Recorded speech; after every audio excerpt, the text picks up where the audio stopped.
પ્રયત્ન ચાલી રહ્યો છે। મનરેગા કૌભાંડ જે 2500 કરોડનું જે કૌભાંડ છે, આ ભાજપ એ નેતાઓનું કૌભાંડ કેવી રીતે દબાવી દેવાય અને એ બંને બચુ ખાબડના છોકરાઓ હોય, હીરા જોટવાને હોય કે હીરા જોટવાના છોકરાને હોય, એ કેવી રીતે બહાર કાઢવા અને કેટલાક એવા મંત્રીઓના નેતાઓ હજી પણ ફસાઈ શકે એમ છે, એ લોકો ના ફસાય એના માટેના પ્રયત્નો આ લોકો કરી રહ્યા છે। અને આ ભાજપના ઈશારે અત્યારે અંદર જે કંઈ પણ સાંઠગાંઠ ચાલી રહી છે એ ભાજપના ઈશારે ચાલી રહી હોય એવું સ્પષ્ટપણે આપણને દેખાઈ રહ્યું છે। આ પોલીસના વલણથી આપણે જોઈ શકીએ છીએ કે અત્યારે આ લોકો એમના ધર્મપત્નીને પણ અંદર નથી જવા દેતા।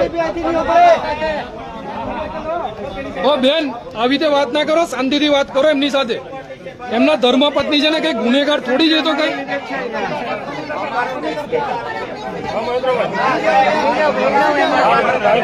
આજે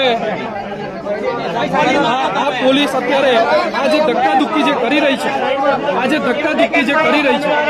એક મિનિટ તમે એફઆરઆઈ લાવો, એટલે અમે લોકો અહીંથી હટી જઈએ।